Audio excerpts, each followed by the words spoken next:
ત્રણ વચના નિર્દોષ બુદ્ધિના છે.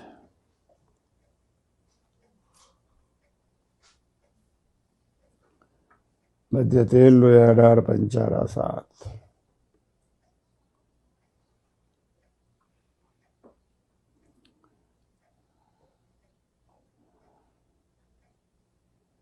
અથવા એનો બીજો અર્થ એ છે કે સંત મારું સર્વસ્વ છે.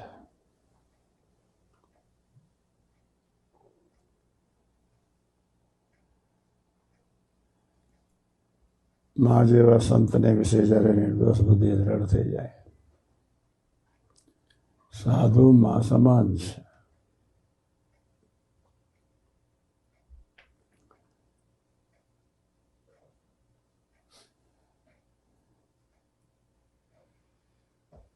સમજણ દ્રઢ કરતા રહેવાનું છે. 5 નિષ્ઠાના વચનાવૃતમાં થોડુંક વાગોડવું.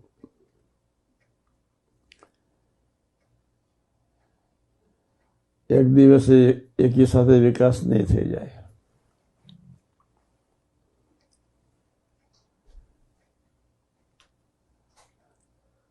પ્રથમ 27, 37, 62, જેતલપુર 4 અને 5. આ નિષ્ઠામાં વચનાવૃત છે. આ લીટી મને ખૂબ ગમી એટલે પુષ્ટિ કરું છું. પ્રથમ 27 નિષ્ઠા એટલે તો દિવ્ય તારા સૌ દિવ્ય એક.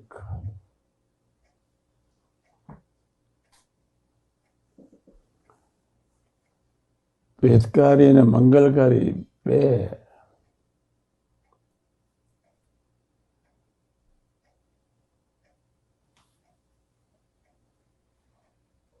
પછી સુહૃદ ભાવે ગમતામાં નિરંતર વર્તતા જ રહેવાનું.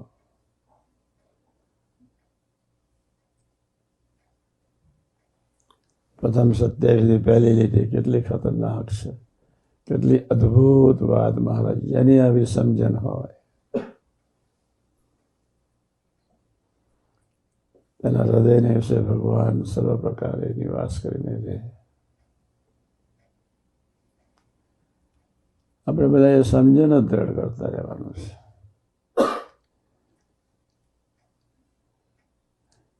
એટલે નિરંતર સ્વરૂપ નિષ્ઠાને મહિમામાં ડૂબેલા રહેવાનું. એક દિવસનું કામ નથી આ. ધીમે ધીમે ધીમે ધીમે ધીમે દરરોજ રાત્રે સરવાળો બાદ બાકી કરતા રહેવાનું. નિષ્ઠા કેટલી દ્રઢ થઈ છે. નિષ્ઠા કોઈ પણ ભોગે દ્રઢ કરવી છે. નિષ્ઠા દ્રઢ નહીં હોય તો વિકાસ નહીં થાય, સંબંધ નહીં થાય.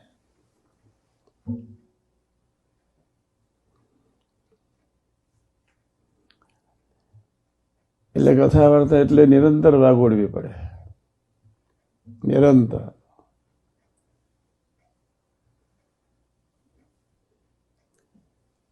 પ્રથમ 27 પહેલી લીટી કેટલી અદભુત લખી મહારાજ. કેવું બોલ્યા. જેને આવી સમજણ હોય તેના હૃદયની વિશે ભગવાન સર્વ પ્રકારે નિવાસ કરીને રહે. બાપ રે બાપ. એ આ સૂત્ર છે. જેની આવી સમજણ હોય તેના હૃદયની વિશે ભગવાન સર્વ પ્રકારે નિવાસ કરીને રહે. ખ્યાલ છે આપણને આ સૂત્રની. નિરંતર મનન ચિંતન કરતા રહેવું પડે. નિરંતર જાગ્રત રહેવું પડે. કથા વાર્તા સાંભળી અને જો એને વાગોડીએ નહીં તો જાગ્રત ન રહેવાય. જેટલું જાગ્રત રહેવાશે 24 કલાકની ખરી સેકન્ડ.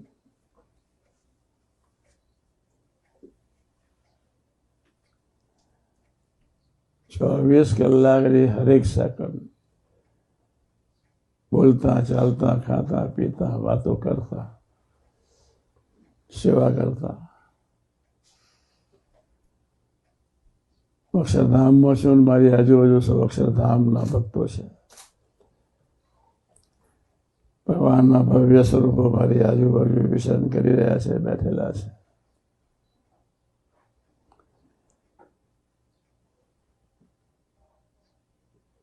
કોઈ વર્તે કે ના વર્તે, કોઈ જીવે કે ન જીવે, કોઈ સમજણ કરે કે ન કરે, મારે દ્રઢ સમજણ કરીને જીવી લેવું છે.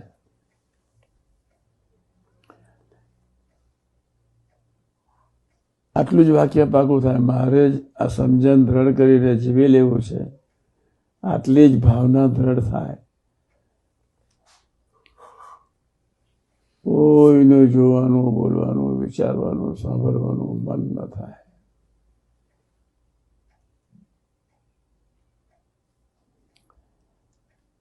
બાહ્ય દ્રષ્ટિની પૂર્ણાહુતિ થઈ જાય.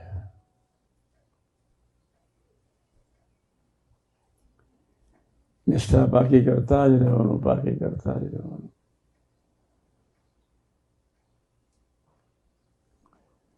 દરરોજ રાત્રે સૂતી વખતે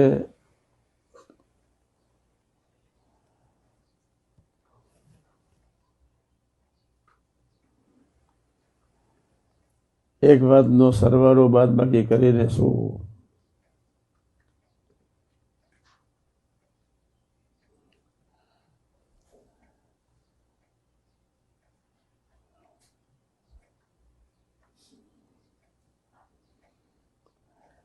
જ્યાં સુધી ભાવફેર રુચિ અભાવમાં જવાય છે ત્યાં સુધી નિષ્ઠાની ભયંકર કચાશ છે. જ્યાં સુધી અપેક્ષા અને ઉપેક્ષા માનસિક રીતે આપણે બેઠા છે, આપણું આ મનતંત્ર ચાલુ જ રહેવાનું છે. અહીંયા અપેક્ષા છે અને અહીંયા ઉપેક્ષા છે. દરેક ભક્તની પાસે અપેક્ષા હોય.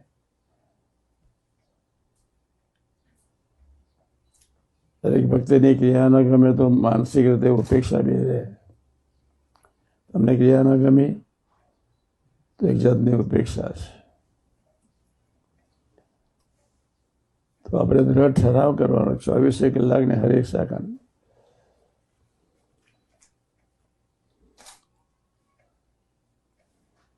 મારી નિષ્ઠાની કચાશ છે તો જ મને બીજાની ક્રિયા ગમતી નથી. ને મારી નિષ્ઠાની કચાશ ન હોય, બધું જ બધાનું મીઠું લાગે, બધી વ્યક્તિ જ ગમે અને બધી જ વ્યક્તિઓની આગળ પોતાની જાત ઝીરો થઈ જાય,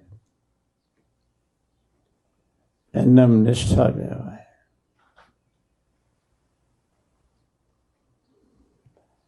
આપણે બધાએ જાગવાનું છે.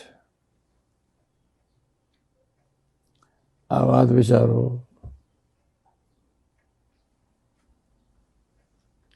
આ એક જ સૂત્ર વિચારવા જેવું છે. આખી દુનિયા આવી ગઈ. પ્રાપ્તિ જ પૂર્ણાહુતિ એ પરમ સત્યમાં અખંડ વિશ્વાસ રાખી હા ગડતર કરાવશો. જે અદ્ભુત પ્રાર્થના લખાઈ ગઈ છે.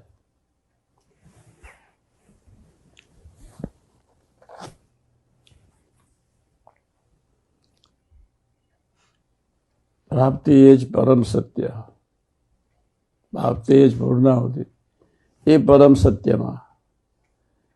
ઉપલા શબ્દને બરોબર સમજવાનો અથવા પ્રથમ 27 સારથી 62 પ્રમાણે નિષ્ઠા.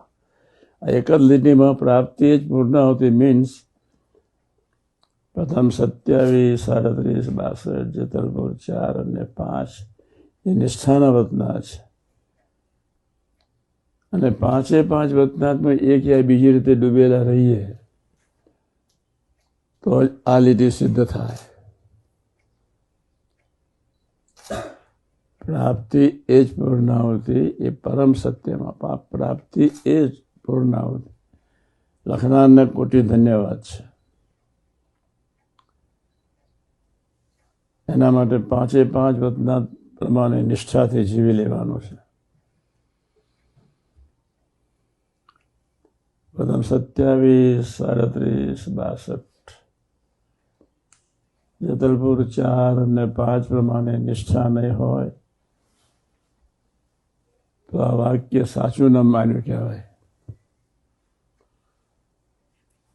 અને આ વાક્યને સાચું માન્યું હોય તો પેલી બાજુ નિષ્ઠા પૂરી થઈ ગઈ કહેવાય. બરોબર વિચારજો.